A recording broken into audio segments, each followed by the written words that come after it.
Everyone.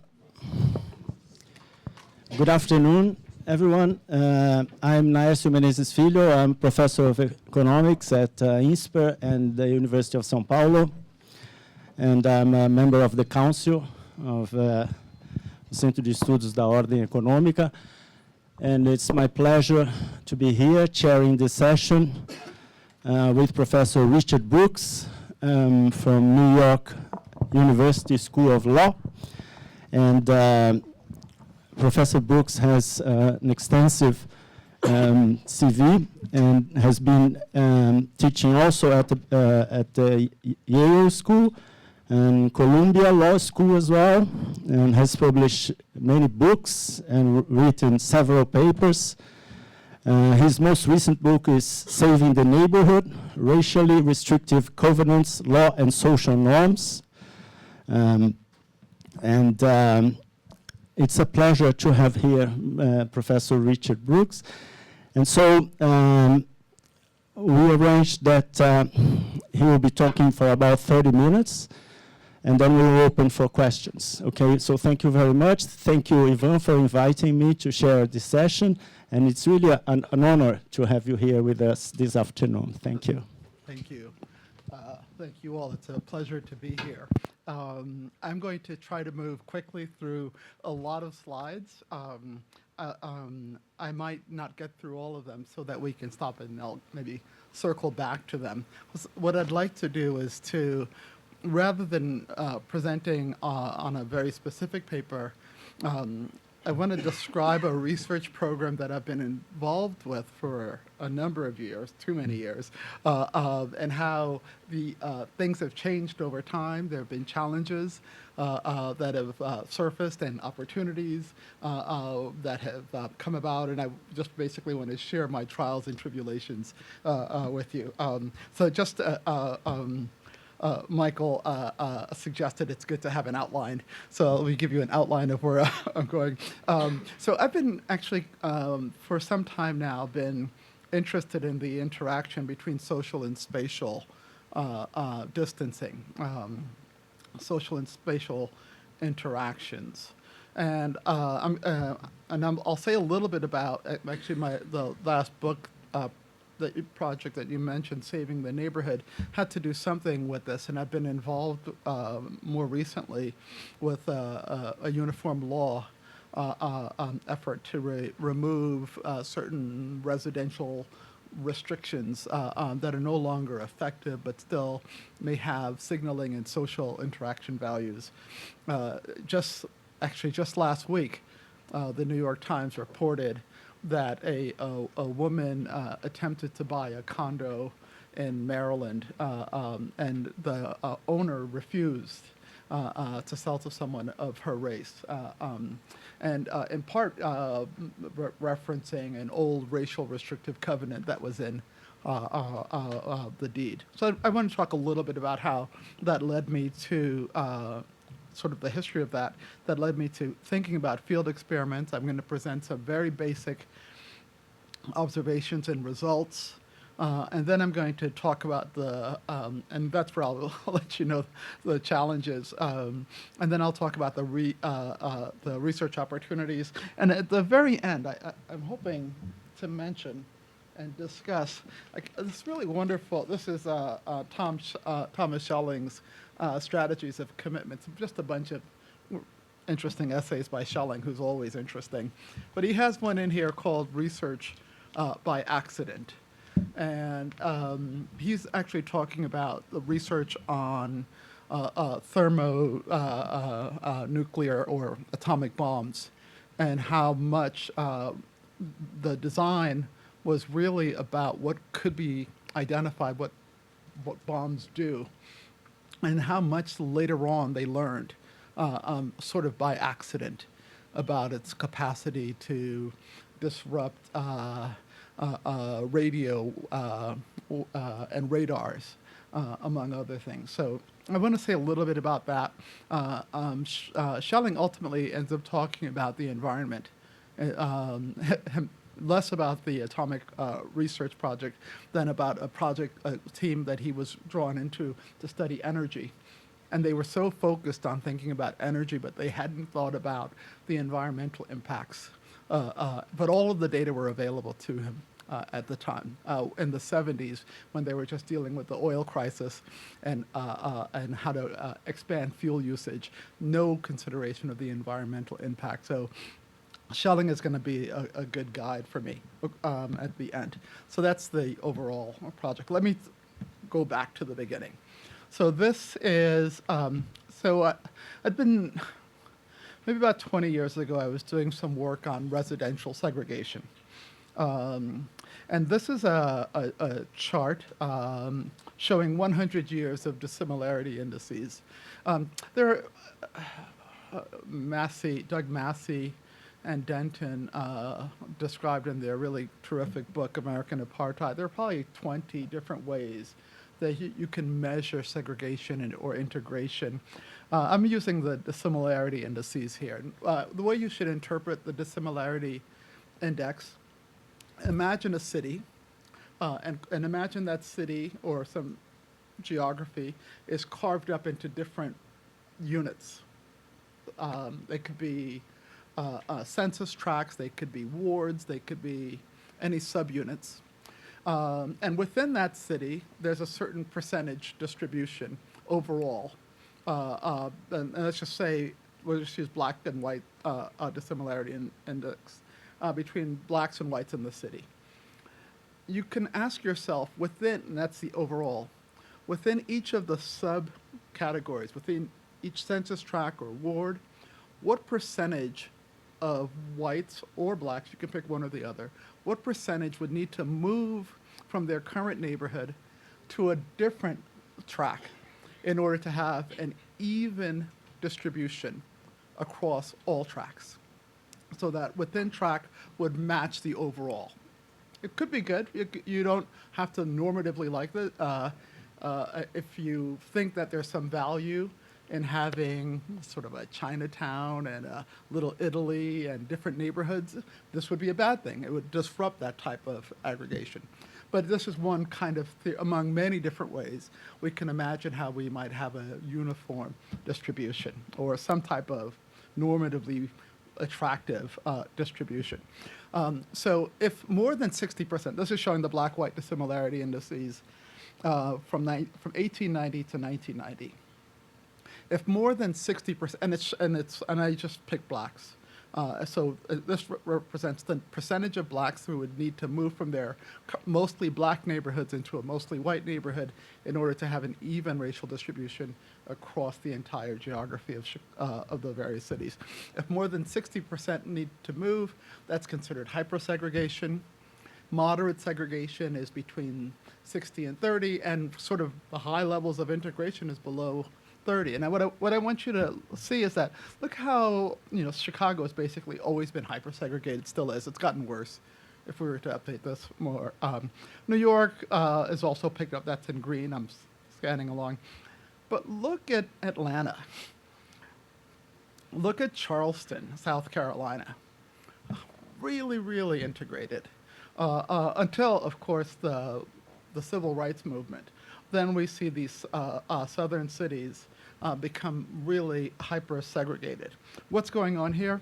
Here's a map of from 1890 made by the Sanborn Insurance Company. It's an insurance company that created these wonderful maps throughout the U.S. I want you to focus on Queen Avenue here that I'm circling around. I'm going to zoom in on that. Here we are back on Queen Boulevard. Notice, like, right behind Queen Boulevard is Clifford Alley, and these are it says Negro structures. You can't really see it from where you are. What's happening in the South at the time is that there was sufficient social segregation that there was no need or desire for this type of spatial segregation. One dramatic thing that happened is that as these waves of black Americans after I should say, between the World War I and World War II, which during a time when there was a massive interruption of European migration to the country, a lot of black Americans moved from the South to northern cities. When they moved there, they didn't have those forms of social segregation, and those northern cities relied more on spatial segregation. So I think there's an interesting dynamic between social and spatial segregation. You see this in the in the dissimilarity in the season, among others. Then here's an interesting chart from, this is from Robert Putnam. He published this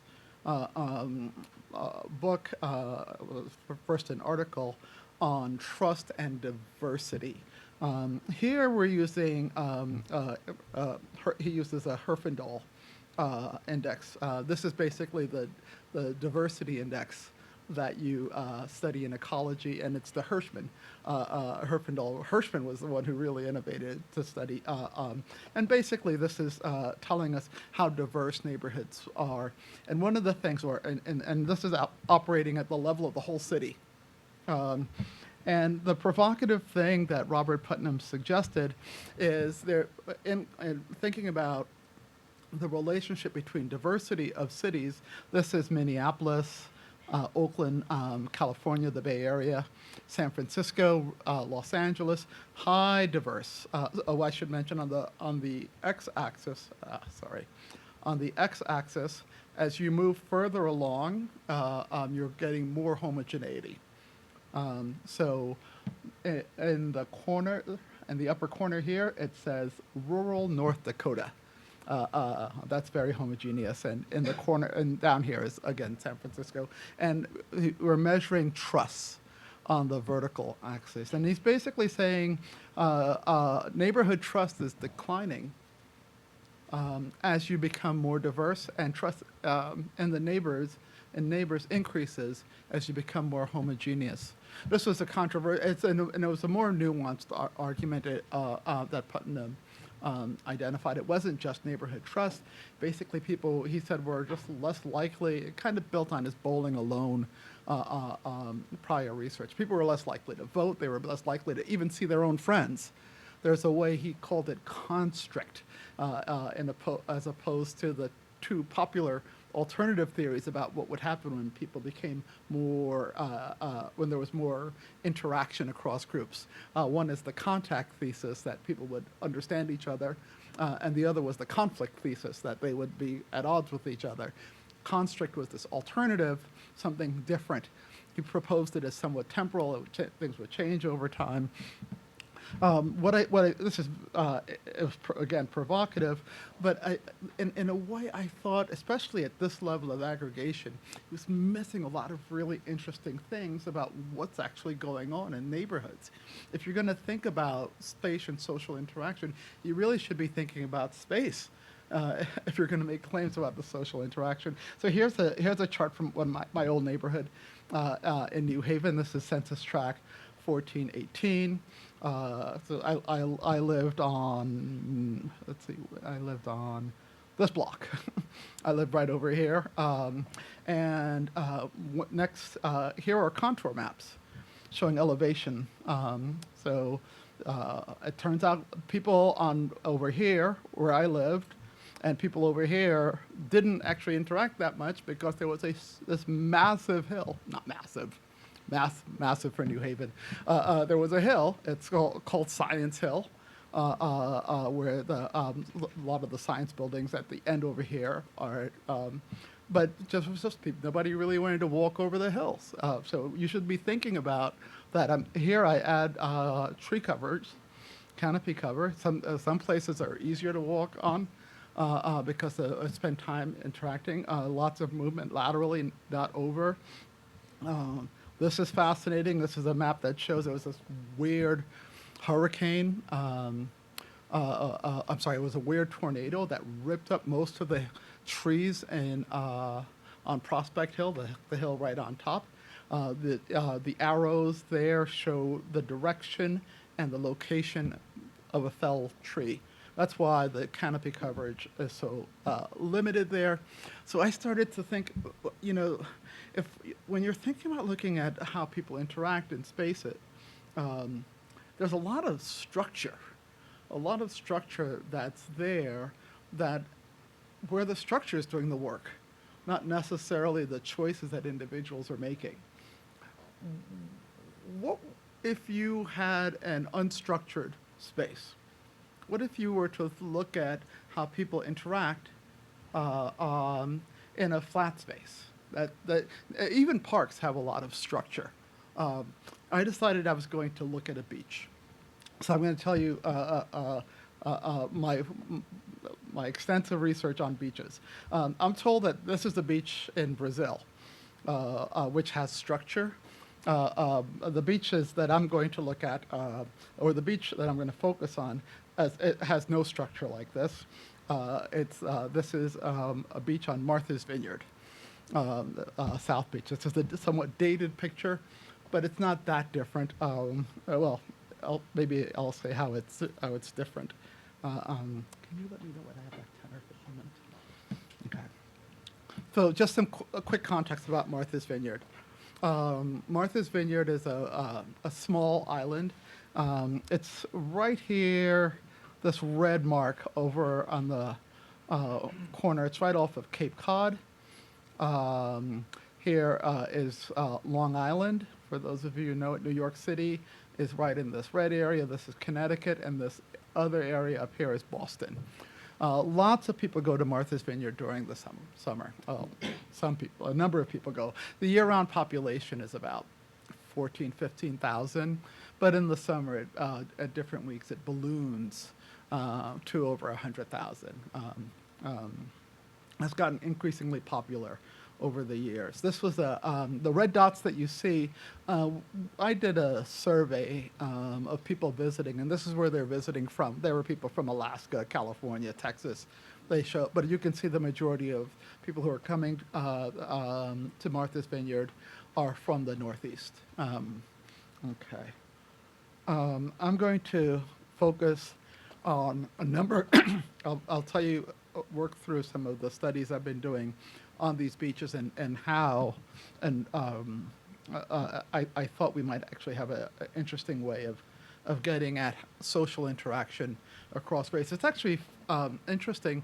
I'd been writing up a number of these studies in other areas, and I was approached by a publisher of a popular press, and he said, "These are, this is interesting, but no one's going to want to read about this." One of the things I was focusing on is showing why is it that advantaged members of disadvantaged groups perceive things as worse than their disadvantaged counterparts. It's a little bit odd. Orlando Patterson has a number of interesting theories about it. I had a number of theories about it. This publisher said, no one's going to want to read this, statistics. You need to have an account. So part of the reason I went to Martha's Vineyard is there's a well-established, well-to-do African-American community on Martha's Vineyard. Even before Barack Obama started going there. In fact, the reason why President Obama started going there was in part because of this long-held group of people who had been going to Martha's Vineyard. So it's got an interesting history. One of the most popular towns is this town called Oak Bluffs, which is both in terms of its year-round population, but in terms of its residential population, it's extremely diverse. Chappaquiddick, you may have heard about that. This is actually a part of Martha's Vineyard. Sometimes it's a separate island because the water breaks through, but it's usually connected during low tide. This is famous because of Ted Kennedy's the event that basically prevented Ted Kennedy from being a serious presidential candidate. And then I'll say a little bit more about the other islands. Here is Oak Bluffs again. There's two little bump outs, West Chop and East Chop. Highland Beach was a beach that was very integrated until at some point it was purchased and made private. And then all of that long-held community that had been going to the beach, they were not allowed in. So they formed another beach. They moved down a bit, and I'm going to tell you a little about this. They moved to this area. This beach is called the Inkwell. It was referred to as the Inkwell. And this is a beach that's became the very popular location for African Americans to go to. If you go down a little bit further, there's a little bridge here on this road, and this is called, there's a beach near there. It's called Little Bridge Beach. And as you go a bit further, there's a big bridge here, and the beach here is called Big Bridge Beach. And here where the road bends is Bend in the Road Beach. And so you can, and if you take that all the way down to down here, the road splits. And I'm going to say I'm going to come back to the split in repeatedly. The road kind of forks. This is called Right Fork and Left Fork, and it brings you to a beach called South Beach. And I'll tell you about some studies that I've done all along here, all along these various beaches. Okay. So here's a research assistant. He's on South Beach. He's one of a team of about a dozen RAs that I hired in 2008. It turns out it's easy to hire people to spend the summer on the beach. They did get sunburn occasionally, but other than that, it was a good job. This RA, actually, I should mention, as a former law student, son of a colleague, Justin Schwab, Stuart Schwab from Cornell's son, who's just a great RA and a good student. So Justin has in his hand what in 2008 was kind of innovative, a Tremble. It's a little handheld device so he can walk. It's tracking his location as he goes before GPS was as useful or reliable. In it, we've created a program where he can describe attributes of people that he's passing by. So it's recording their location because he's close to them, not too close. He's describing his perception of their race, their gender, their rough age, and their proximity within their group, as well as their nearness to others. And he's just collecting data. And so are the other RAs. They're just inputting data like this. And I'm really just trying to get a survey of who are these people on the beach, how are they organizing themselves, what patterns can we observe. Here is the inkwell. The different colors are different RAs. And what I want you to think about with these images, that it's not a snapshot of the beach. The RAs are walking up the beach, and they're taking recordings of observations, and they're walking back, and they're taking observations. So it's more an evolving image of the distribution and the characteristics of people on the beach and how they're spreading themselves out. So that's this is all the same color. These are all the observations we took on the inkwell. These are the observations we took on what I'm calling State Beach, which includes Little Bridge Beach, Big Bridge Beach, and Bend in the Road Beach.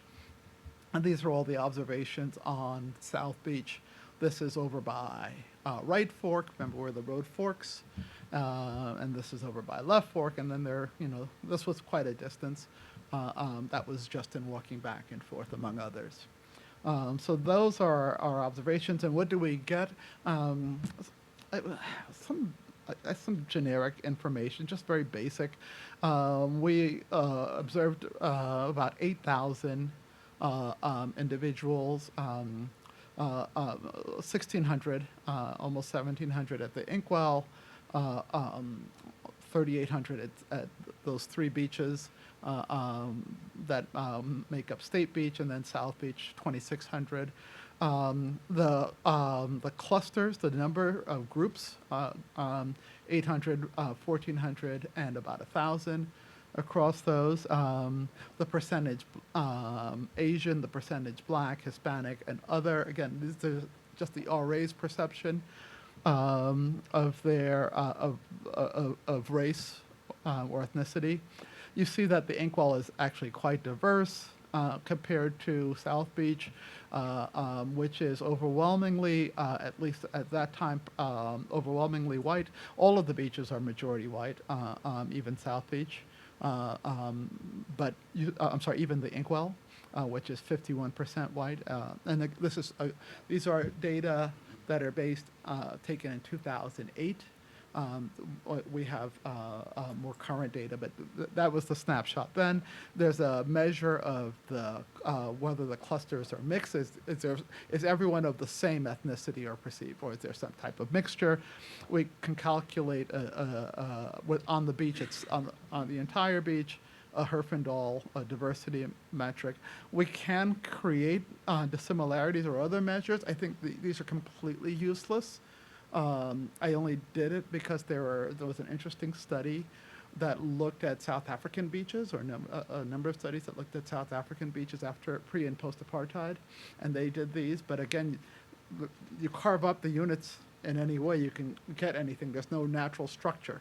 There aren't census tracts and neighborhoods and streets on the beach. So I don't.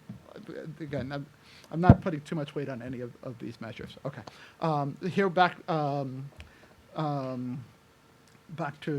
Google Earth. I'm going to focus now. So that's just giving me a general description of the distribution of people across these different beaches. This is just a Google Earth showing South Beach. Then we decided, you know what?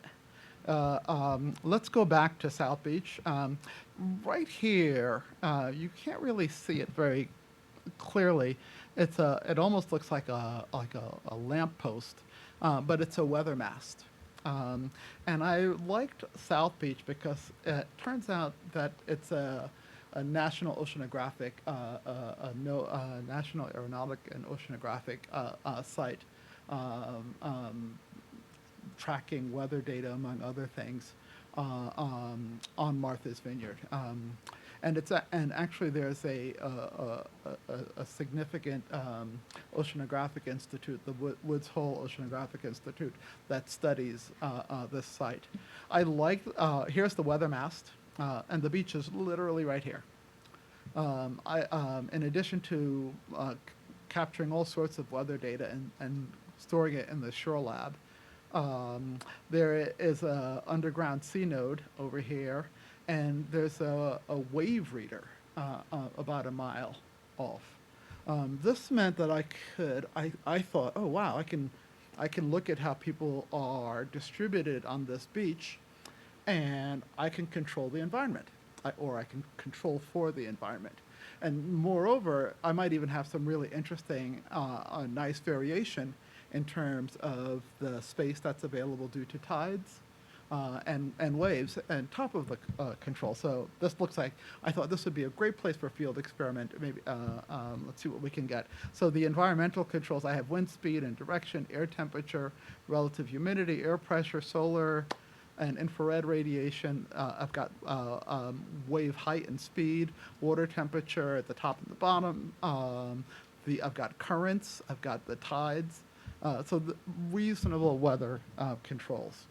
So here we are back on South Beach, and you can see South Beach is kind of a big beach. Here's the weather mast. So one thing I wanted to figure out, and there was an earlier study in the 70s, a couple of anthropology grad students from Arizona went to a beach in Connecticut, and they took tape measures, and they asked people, how far is your comfort, what's your comfort zone? I thought, maybe we can replicate that. Let's see what we can do with that first. However, we didn't want to use tape measures. We were hoping we can get something a bit more accurate and less intrusive. So this is right, here's the weather mast. We're behind the beach.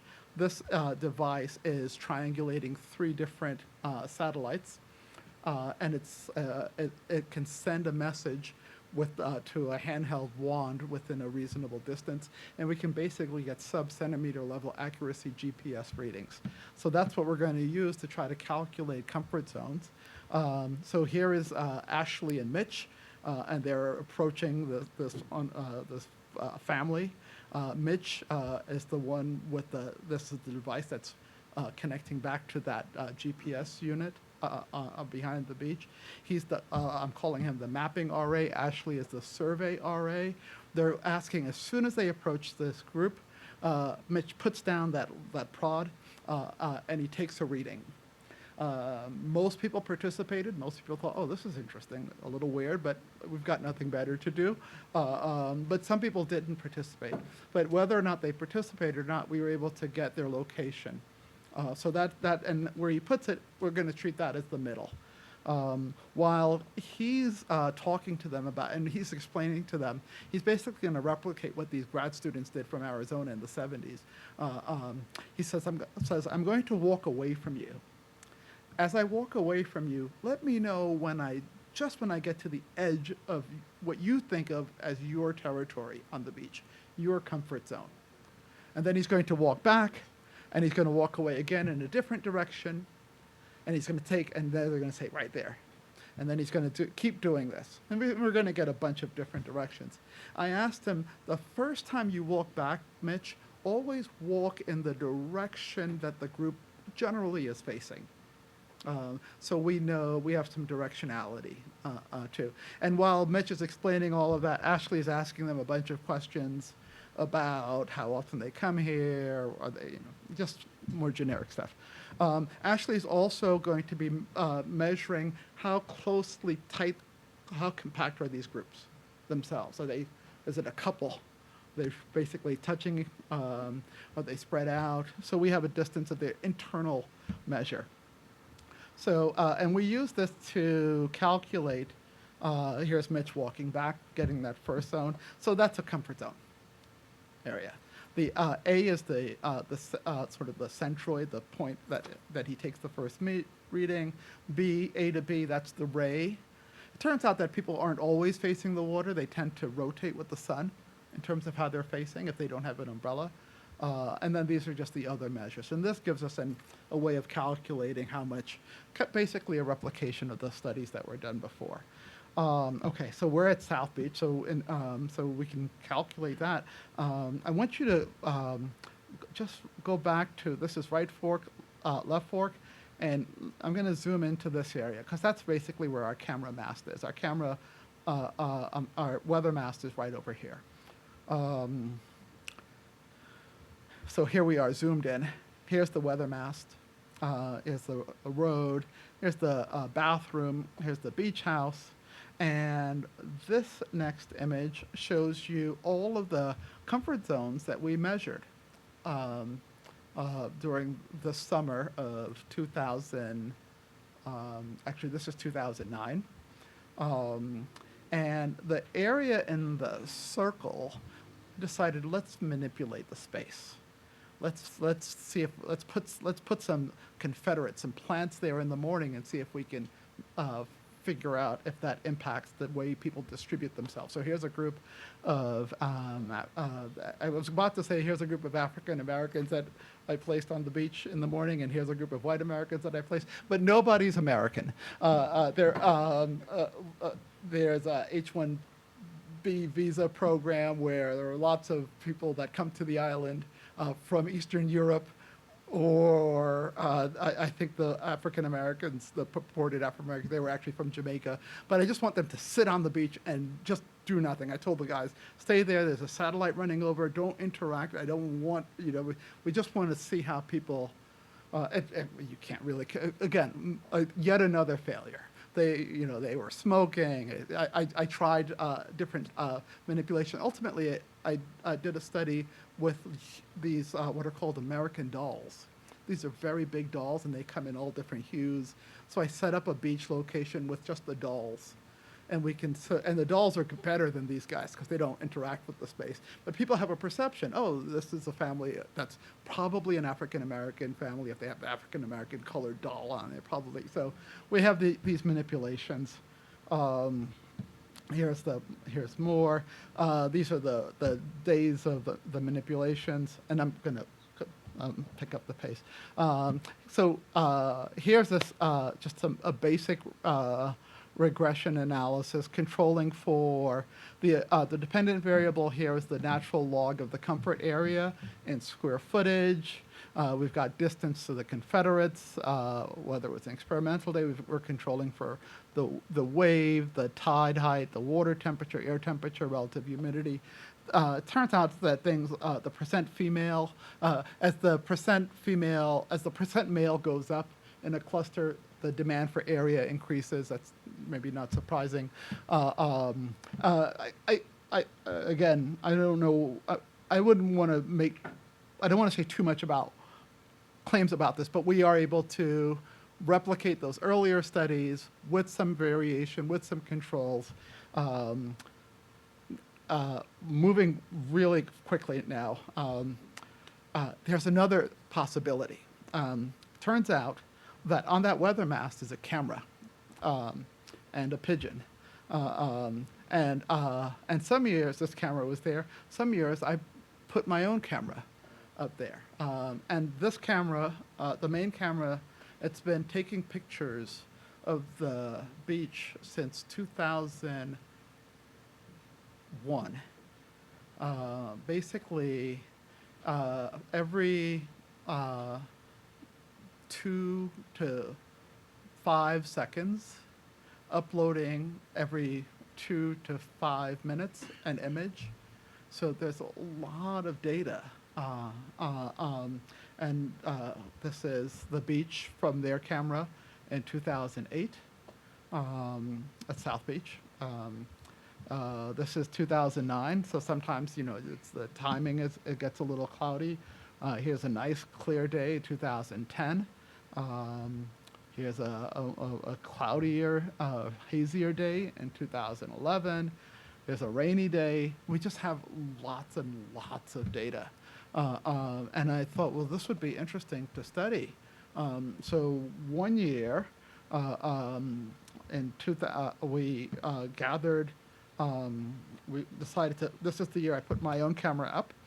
We zoomed in a little bit. You can tell the difference when it's zoomed out, the generic camera versus when I have my camera on and we're zoomed in. And here's that really nice zoomed in spot. So I thought we could study this distribution of people on beach. We can also manipulate in this area. And what I wanted to do with the camera was different. When you approach people and you ask them their comfort zone, you're already kind of ruining the experiment. You've already penetrated their comfort zone. As friendly as Mitch and Ashley were, they just disturbed that family. It would be interesting if we can come up with a sense of how much space people are demanding or receiving for their comfort zone without this type of intrusion. So I thought maybe we can do this with the camera. So it's hard to, the camera is hard to measure because people who are close, the distance between them seems a bit further than people who are further away where it looks a little tighter. So one thing that you have to do with the camera is you have to kind of at least I thought we had to ortho-rectify the image. So here's a picture I want you guys to see. See these two little girls here in the, one in the pink dress and one in the blue dress? Focus on them for a minute. So this is the standard image. Once we, what we did was we went out there and we took a bunch of ground control points. A lot of ground control points. So we know on the ground we'll be able to figure out the actual distance in a way that this image won't show you by just looking at it, the actual distance. And then with those ground control points, we can stretch the image. So again, focus on the two girls in the pink and the blue dress. When we stretch the image, that's what it looks like. Here's the blue dress, and here's the red dress. Sorry. Here's the blue dress and the red dress. You can't, at the top, it doesn't help at all because it's all distorted. But at the base, that's a reasonable ground control point. And as long as we're measuring, we can zoom in, and I hired a bunch of RAs, and they're going to go through and they're going to measure and come up with points. We'll stretch the image, and we'll actually get good, reasonable measures. Here's something that unexpected: hurricane. in the middle of the experiment, it completely changes the surface. I lose all of the ground control points. You'll notice the straight line here is the beach. Where the beach falls off, this is called the berm. So the waves are coming in, but they're not coming in they don't really, there isn't too much tidal change on this beach. There is some. This upper line is the mean high tide line, and the lower blue line is the mean low tide line. So we are losing some, but the berm was there. After the storm in 2019, Hurricane Bob, 2009, the beach was pushed back up, the berm was pushed, but we lost a lot of the ground control points. It's just some of the most frustrating things about you think you've controlled for things, but we still had some data. And with that data, we were able to come up with something like this. This turns out to be, I think, a kind of interesting result. Let me explain it to you. I'll come back to it. So what we did was we took every person and we found every group, and we found their nearest neighbor, right? And for each beachgoer, we can identify their nearest neighbor. So this is a particular day. The center, so let me just go back. The people are spread out all over the beach. We will identify an individual, their nearest neighbor, and then we're going to take all of those individual measures, and we're going to locate them all in one spot. We'll sort of move them all, so the center is always going to be the center. And this is a center showing the nearest, with one person where the nearest neighbor is. This is a different center, a different person, but we're putting in the same area. All right, so we can kind of figure out, sort of represent in some sense the distribution. And then we basically ran a maximum likelihood function, where instead of trying to fit a line or a curve, we're fitting a cone. And the cone is, use the following. Imagine that when somebody sits on the beach, what's the probability that another person will sit right on top of that person?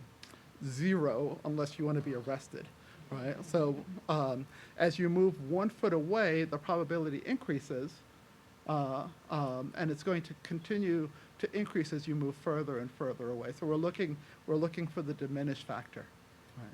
And we just want to fit like a circle or some type of cone that will tell us, in this sense, instead of asking people, what do you demand for your comfort zone? It's revealing what other people are willing to give to you.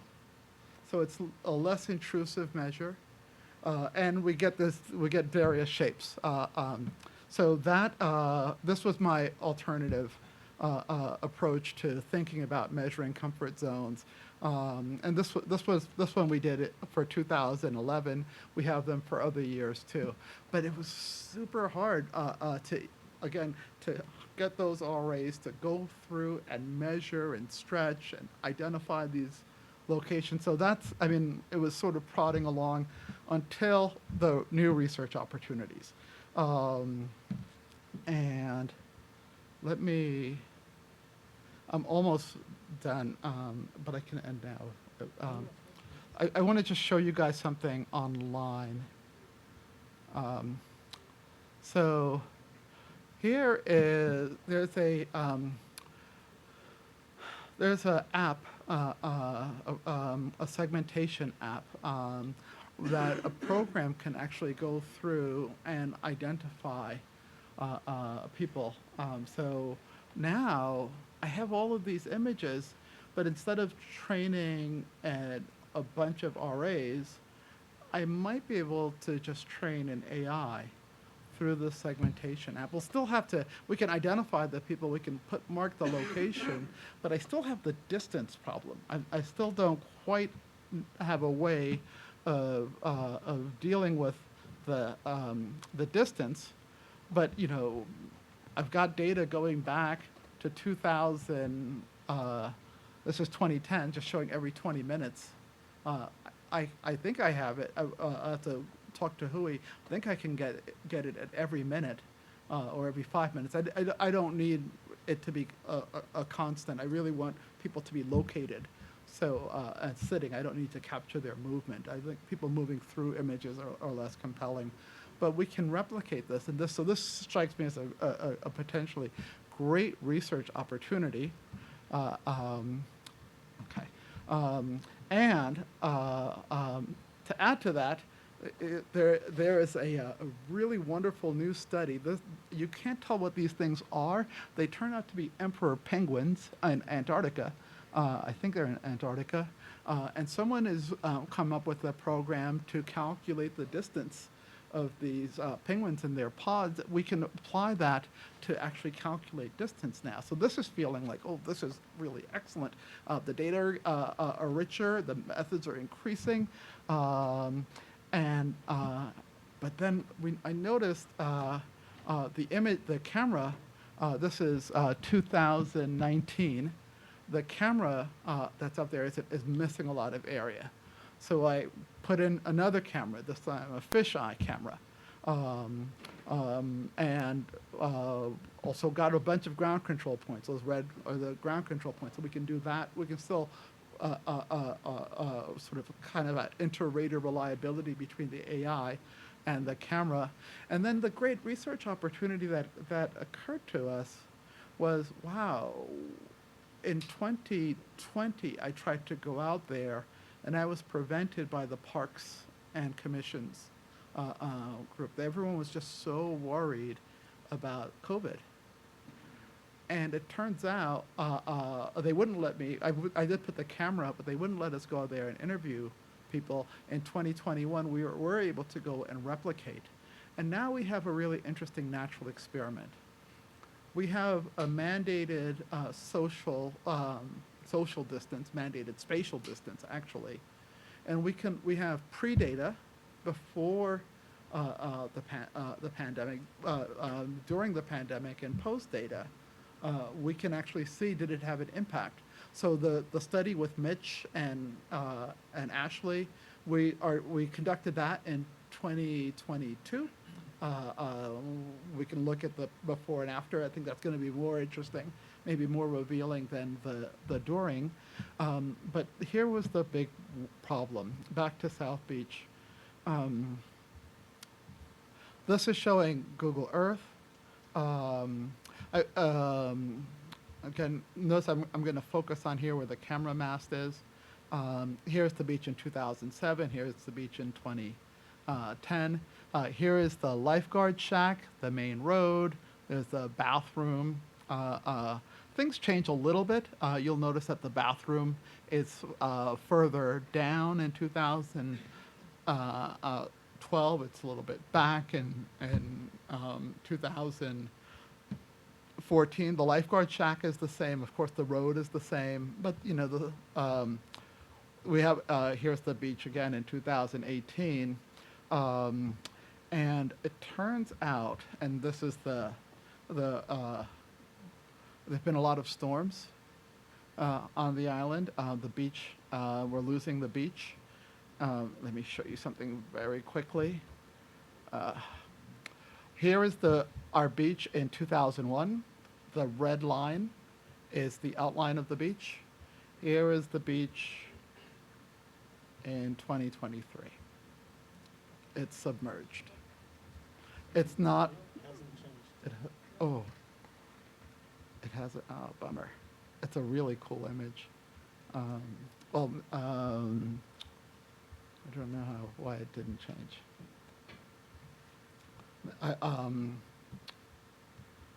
Maybe I just have to end it and then I can come back. Okay. So that's our beach in 2001, the red outline.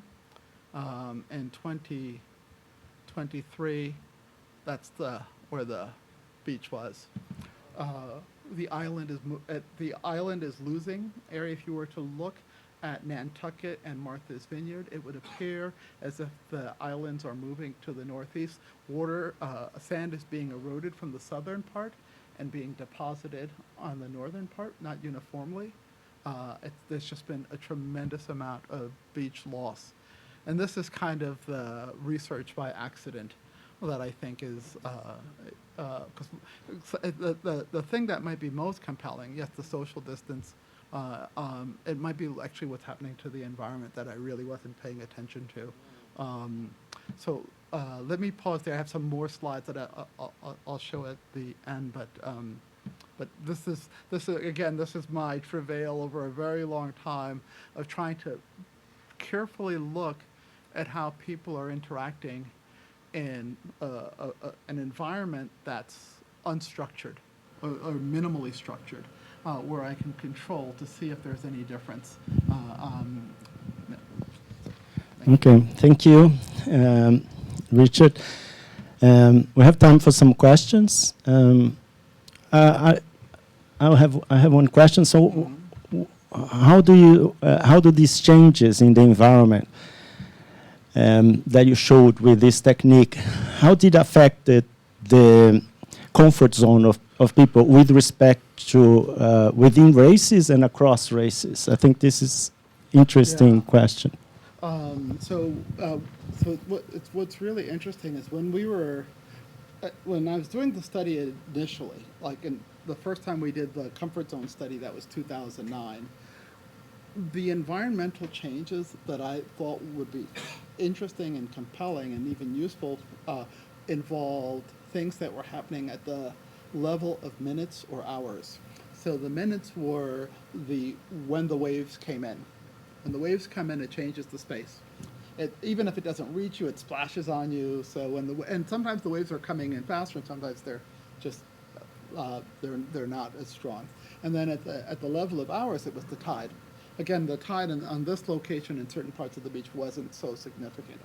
That was really, and we controlled for that. We did observe some marginal differences. They were not, I don't feel so confident. It wasn't in making attributions based on race at that point. There was just too much variation to go. I had not considered the changes in the slower changes, the slower erosion, how that's changed over time. So and for the 2022 study, that's what we're now trying to tease out. Now you're also having the same wave and tidal changes, but there's just a lot less space. Also over time, the distribution of people who are on South Beach has gotten more diverse. So the people aren't staying still either. The environment is changing, and society is changing, and they're interacting. Thanks. Yeah. Great. One just general editorial comment. When I was in graduate school, we were probably in graduate school about the same time. I was hired by Tim Bresnahan to go drive around some of the crappiest towns in California to like count how many dentists and barbers there were. It was super unfun. So I would just like to say that if you go back to this project, I'm not sure if you can afford me, but consider I will send you my CV, and I might be willing to work as an RA for my first visit ever to Martha's Vineyard.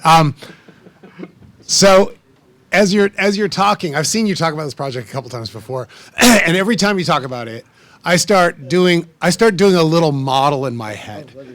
And it's always the hoteling model, right? And I think like, hey, is there a market mediated thing that could be measured? I don't know whether Martha's Vineyard's so highfalutin that they don't allow like pretzel salespeople and popsicle salespeople and things like that on the beach, but how they distribute themselves and how they might market themselves to various types of demographic groups would be like kind of interesting and sort of another window into, is there a real distributional effect going on that gets basically mediated through market behavior? Yeah. Anyway, just a thought. Yeah, I think that's a great thought, Eric.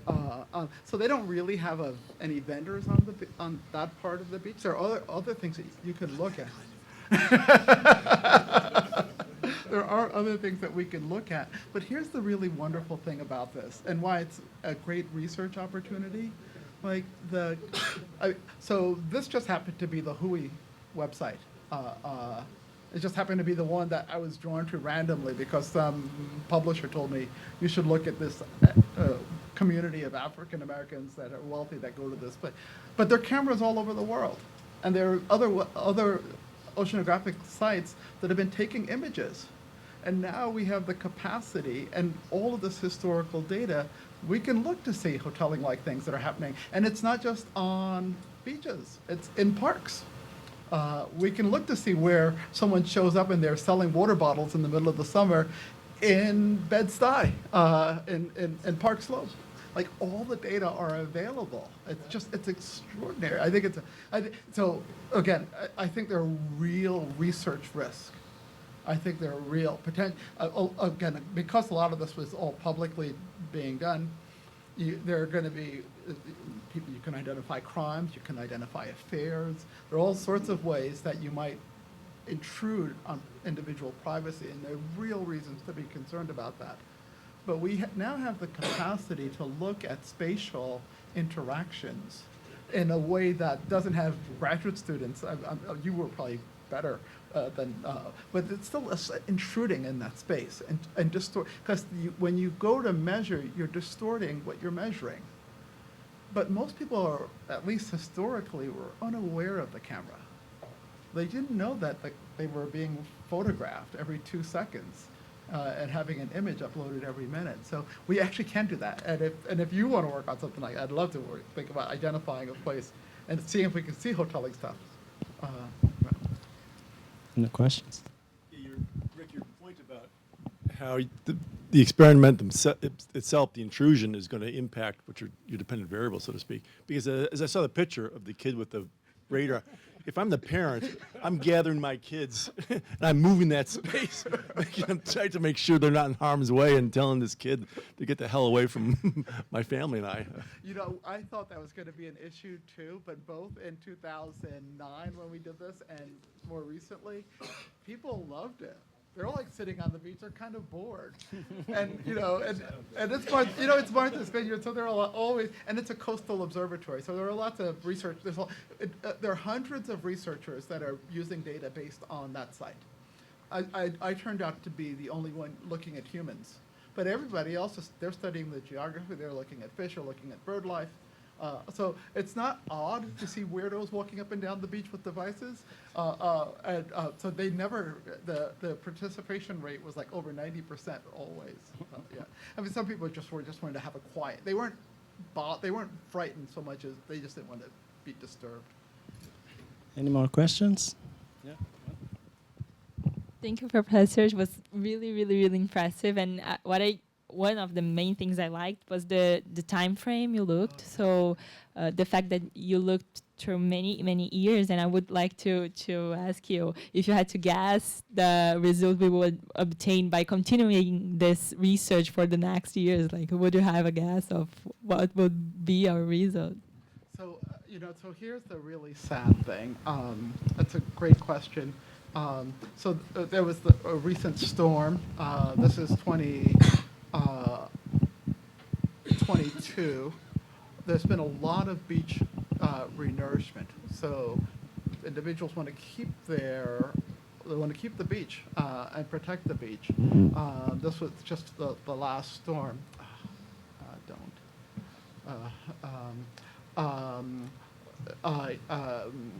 We're just losing so much. I had to put in that fisheye camera because we have such little data. And then as I was getting ready for my summer research, I found this website. So the camera, and by the way, on any year before, any of you could have just gone online, typed in webcam, and see what exactly was going on at that beach location. The camera now is down. The beach is gone. This is the mast. Remember all those images I was showing where Justin was all the way out and the mast was way behind? This is the mast, and here is the water. The erosion has just been extraordinary.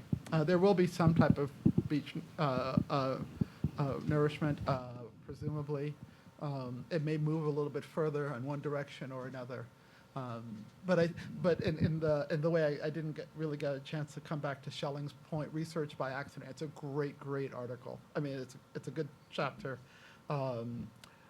It's the bigger thing is what's going on with the environment.